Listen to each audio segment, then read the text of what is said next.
welcome to my garden. I've not long moved into here. We're in the same kits, right by the volcano. The volcano's just in between those two gaps there, and I've just started cleaning the garden up and putting a few plants and vegetables and fruits down. We're going to go around now and I'll show you what I'm actually doing. So it looks like a mess, but it's actually organized, and I'll explain everything now. So at the moment I've got some squash growing here. I've got a bit of a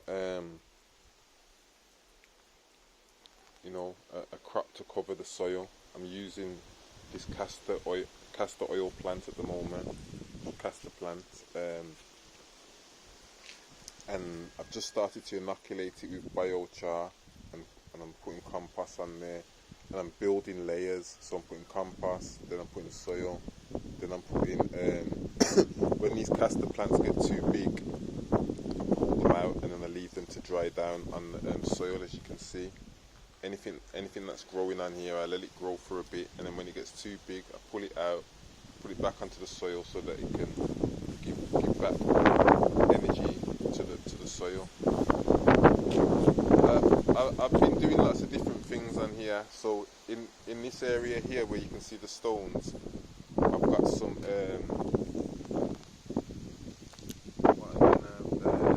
guava seeds. So all these little seeds here, they're all guava. I put this papaya down and that's doing well.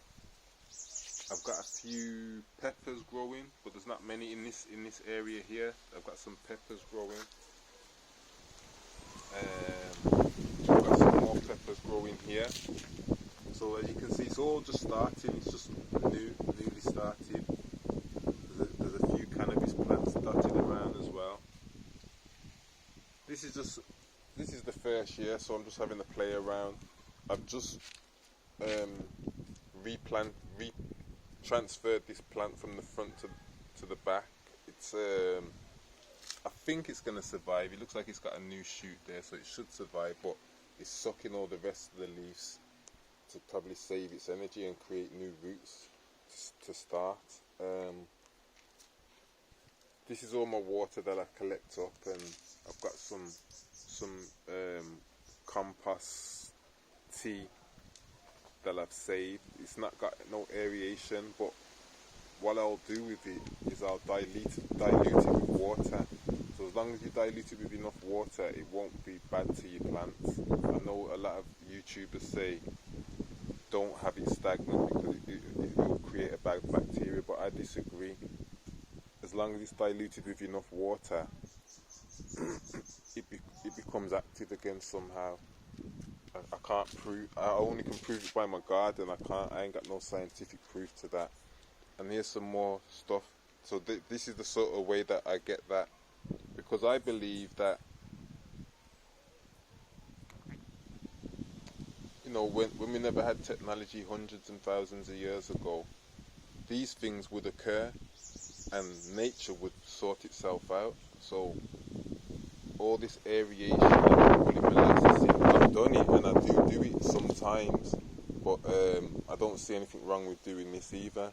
So I've got some wood in there, I've got coconut, I've got aloe vera, I've got apples, fruits, roots, all sorts of, any rubbish that I've got, I put it in there, and then I stop, and then I let it, you could say, ferment, break down, and then I strain off half of it, and then I fill it back up with more water, and then that keeps it going because it's already started. So once you add more water, it doesn't take long for it to get back to the same point it was already at. So I do that, and I collect it, and I save it, and then I dilute it with the water and feed it to my plants. And as you can see, everything's growing. There's no burning points on there. There's no negatives on my plants. Even the cover plants, there's no problems. So there's my proof that it works. Here's another papaya plant that I put down. and everything is working with biochar. I believe it's one of the most important things that we have. So yeah, I'm just developing this area here. We've got an aloe vera plant, we've got mint, I've got a coconut plant. I'm not sure what's happening with that at the moment. I've got eucalyptus mint, and what I'm trying to do is develop the mint and eucalyptus mint around all of the garden to keep all of the pests away, the slugs, the caterpillars, and I take cuttings off these basically and spread them around the garden, so every time cuttings come available, like probably in another week or two, I'll take some more cuttings off them. And as you can see, this plant is all one, so I've put in the rockery to separate the plant, and yeah, I get more usage out of it this way rather than it all being in one position. It's spreading in a bigger area and creating a scent in that area, in a bigger area. I've also got some ginger growing. I've got some here and I've got some over there too. I don't know if you can see that properly. And what I do is as I said, the same as over there, every time the topsoil gets really high, not the topsoil, sorry, the covering crops, I pull them out, put them at the top of the hill, and when it rains, it washes down all the beneficial things and feeds the plants. We've got some cantaloupe growing here. There's some more around somewhere as well. They're all coming up somewhere. They're all here somewhere. And I'm creating a black hole here. So I threw some biochar in there. As you can see, these got too tall, so I pulled them out and I threw them into there. And I'll just keep filling this hole for a little bit. And then eventually, when I've got something that I want to plant, I'll plant it here, or plant a few, depends what I'm planting. So here we've got some peppermint, and once again I've made it spread out, so it's over here as well. So what I'm doing at the moment with this, I'm developing this one to be really tall and the other half of it to bush out. This is all one plant. So what I've been doing is I've got this one tied up, and then this side over here I keep pinching it and pinching it and pinching it, and it's developing more and more shoots. As you can see, there's some more shoots there, so probably next week again it'll get so high and I'll pinch them out again, and while I'm pinching them out, it's making these other shoots come out, which will then I'll be able to take cuttings off them and spread them around the garden more. I've all dotted around, I've got onions, scallops, let's say, so I've got a few there, a few over there, and even a few there. And inside that stonery there, that's some cantaloupe. Here I've got my mini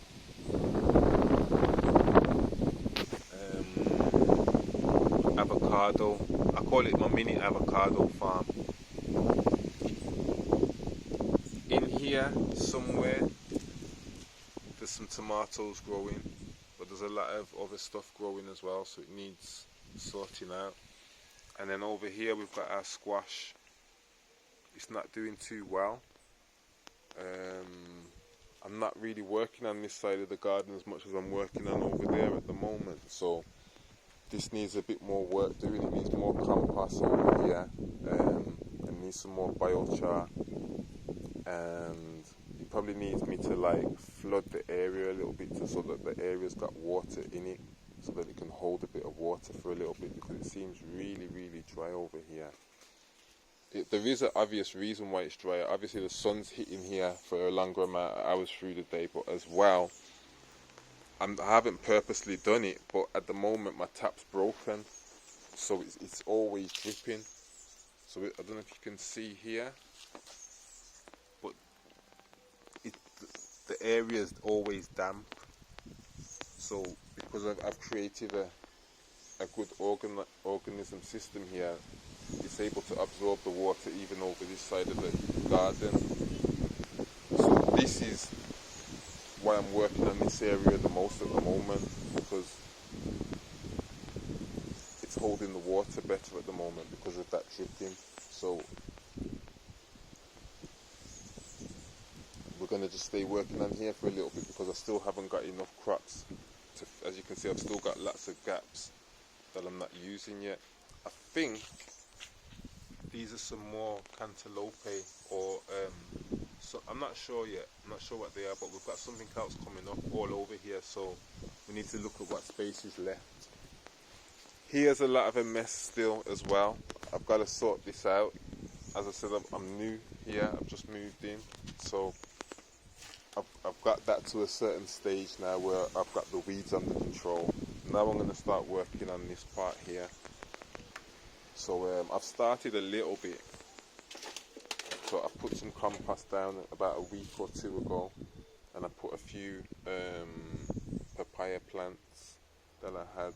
You can't really see them because I haven't really started clearing this area properly yet, so it's still a little bit wild. I've planted some French thyme as well, and I set some peppers up to grow here. So we've got a few peppers growing here, and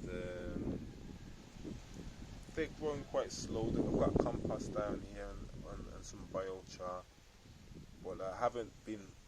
It needs to be watered, and because the biochar wasn't inoculated, so I believe the biochar could be sucking a lot of the moisture out of this area, which is slowing down the growth of the peppers.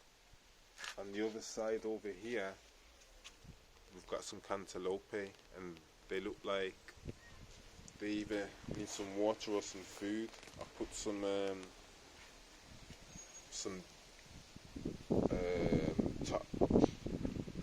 top plants, from the soil, just in case they need food, and I'm going to give them some water in a bit. But on this side of the house, the sun is here from the first thing in the morning, so I think it's water as well. They're not getting enough water here. As I was saying, on the other side of the house, right at the back of the house, it's got a consistent drip, so that they're getting enough water there. And then here's some more proof. It probably is food, because we've got another squash here on the end of my compost pile, and it's really happy, and this is in the sun as well, so I think it's food more than water, because this is, as I said, this is in the sun just as much. And then we've got my compost pile. But before we get on to that, this little area here is a little nursery where I throw a lot of my seeds. 50% of my seeds go in this little area here, and once things develop, then I can take them out of here and repot them to where I want them to be, and that way I can keep an eye on the seeds rather than putting them in the back and losing where they are. Or it's just, this is a more concentrated area where I can control the seeds a little bit, but it's like a big mini pot. So here is my compost pile. I just turned it yesterday, and I added some more stuff to the top of it today as I was cleaning up, as you can see. So I added some soil and some debris to the top, and I'll probably give it a little bit of water later when I water the rest of the other plants as well.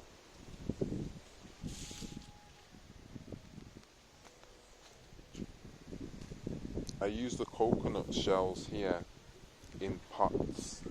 So when I make pots, I use the cocoa core, and then I can bring them into the house. And then there's not so much negative insects that are coming into my house also.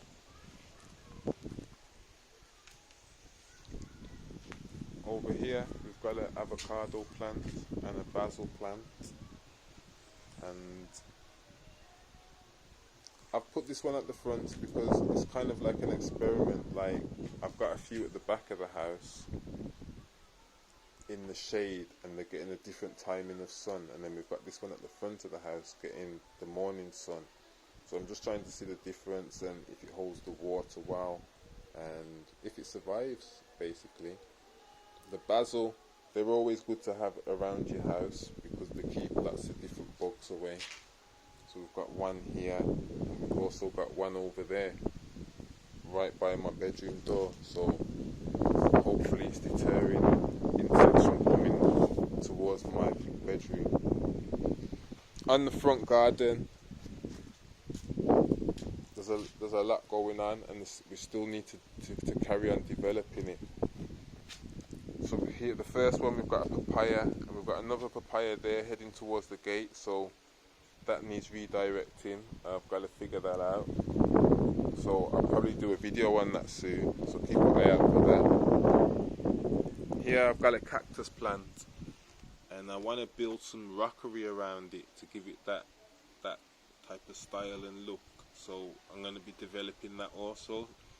This is all going to be developed. So if you're into this type of stuff, keep watching and you can enjoy the story of how I develop it. Over here we've got some grapes growing. I'm not sure what colour they are or what type they are because I've been throwing lots of different seeds down ever since I got here.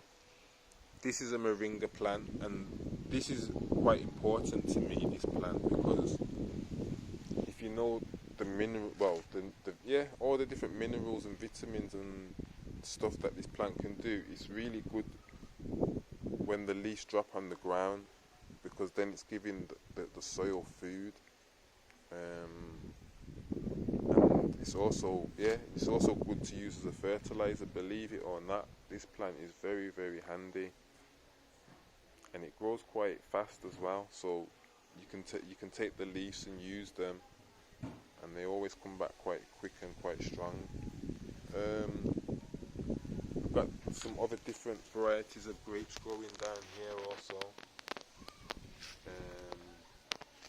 So we've got like two. There was three, but we've got two definite trees of moringa. We've got some basil here, and as you can see, there's quite a few different heads on it. We've got 1, 2, 3, 4 heads, and I pinched it out this morning, as you can see. So that will become, these other heads on the sides will start to develop, and then it will be double whatever it is now. And here's some more grapes that I've started a few weeks ago, and now they're growing up here. Eventually this whole front fence will be covered with grapes for us to pick and eat and enjoy.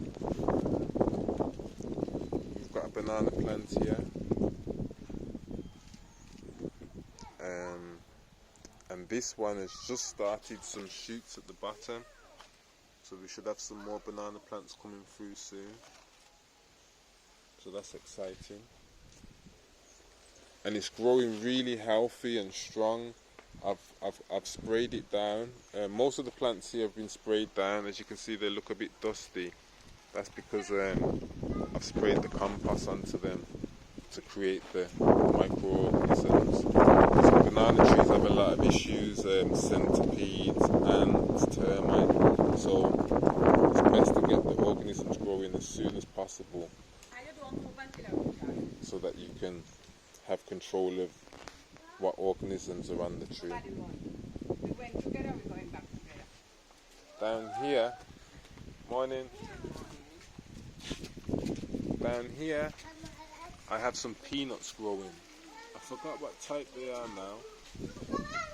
And we've got an issue with the gates. The gates fell into the garden, so I've only the last part of my garden is on this side of the gate, and I need to get the gate back over to there. So I'm going to make a video showing me moving the gate, making sure I don't damage the plant, because I have some plants on the other side as well.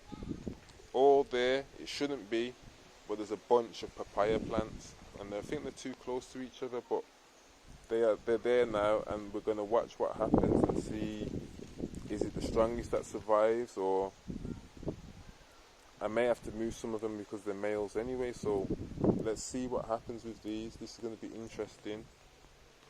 And on this side over here, I've started some French thyme because they're quite dominant. So I'm trying to make them dominate this area over all these beans.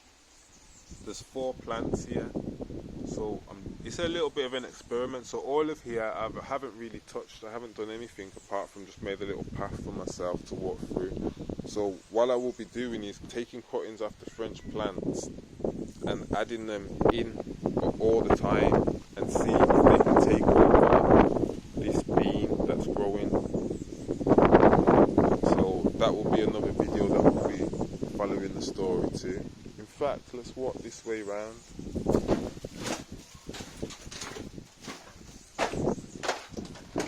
And we're back to the back. So here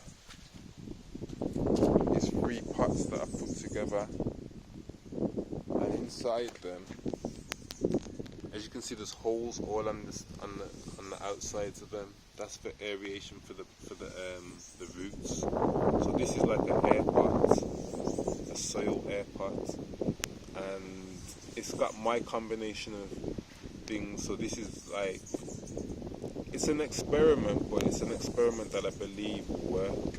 So inside we've got to about here coconut shells like the ones you've seen at the front, and I haven't unbroken them or anything. Instead, I've filled that with is it compost or soil? I think it was compost I put in there, and then on top of it I put sand, coral, biochar, and then I've been feeding it with compost like probably every day and making sure that they stay moist. Basically I'm trying to create the organisms to start before I start using them, so I'm not going to use these for probably another month or 2, and I'm trying to make the organisms break down the shell, the outside part of it. I don't think it's possible, or if it's not possible, at least make it aerated enough so that I can use it. So we're going to see what happens there, and then we're going to go a little bit more into how to grow your plants and stuff at another time. But this is my workstation. This is where I do all of my work. It looks a mess as well, but I've actually been using it this morning, so I'll sort it out after. I'll give you a little tour around it, let's say. So on the top of it, this is where I dry a lot of things. So as you can see, I'm drying some passion fruit seeds there, and here I'm drying some cucumber. Here I've got some coconut shell, and I'll probably be using that for biochar, and I'm just drying off the bit of flesh that's left on there, because it's not important really, but I've got this surface that gets full sun, so anything I need to dry, including my gloves, I leave on the top. This is a little bit of an experiment, seeing what's happening. And underneath, I keep most of the baby plants so that they've got a lot of shade. So as you can see, I've got a papaya plant there. I could easily have it at the front or planted, but it's just a part of an experiment to see the difference of how fast it grows, you know. So we've got papaya, we've got, when I take the avocados out of over there, I leave them in here, so I don't give them full sun straight away. Sometimes I do, sometimes I don't. I've got some other ones here, you know, at different stages, and they get half sun. So the one at the front's getting probably, I don't know which one's getting the most. I don't know. One day I'm gonna have to measure how long the sun's at the front of the house compared to how long it's at the back of the house. But I feel like the front gets more. But I also believe, and I've heard before, that the sun coming up is better than the sun going down. But it depends as well. I think if you're blooming, then the sun going down, there's lots more red in it, so that is better for your plants to get. So it's probably better for my plants to be at the back if they're blooming rather than at the front, but I'll have to check that out a little bit more. And then here's some more cuttings of the basil. So as I said, the other ones are at the front in full sun, or I don't know yet, but these seem happy and they seem happy, so we're going to probably have to see which one goes the fastest because they all seem happy. So I don't know. So anyway, back to the workstation. So we've got baby plants underneath. We've got some coral that I like to break up into powder and use as calcium. We've got seaweed, spirulina, sea moss, bladderwrack, and a few others that I can't remember the names of right now. And yeah, just got some other bits and pieces. This is my mini char. This is what I do my charcoal in. I mean, not my charcoal, sorry, my coconut char. I do other wood char in a bigger bin, and inside that bin I throw this one with coconut char, so I get two done at the same time, different things separated. And then these 3 bottles here is my nitrogen, phosphorus and potassium, aka urine, coconut and banana, and I've got them separated like that. And same as the compost tea, these are, like, you could say, isolated compost teas of nitrogen, potassium and phosphate. Is that right? Phosphorus, sorry. And I've got charcoal in there, so the charcoal's being activated while I'm breaking down, so it's gonna create ammonia and everything, but the charcoal's gonna get it all. And at the same time, I can dilute these with water and use them as single things. So when the plant's first starting, I can dilute the urine with water, use it. Same with the coconut. I can use that when we're finishing the plants off. And then the banana, I can use it all the way through to make sure the plant's strong, along with the coral shell. So this is how I'm working my garden. All the people that think it doesn't work, leave a comment, but it's working. You can see my garden's growing. There's no blemishes, there's no issues. Look, we've even got the squash coming here, you know. So subscribe, like, share, and we're gonna get into more depth of what I'm doing. This is just the beginning, and you can witness me developing the garden. There's also a massive community of lizards here. Check my videos and you'll see. And I'm having a lot of problems with ants at the moment. I've got videos on that as well. So there's a lot more videos to come. I've started really slow with the videos that I'm showing, but it's getting exciting really slowly. If you're into gardening and into different ways of gardening, then subscribe, because we're going to do a lot of different things here that's not being taught how to do. I'll see you later.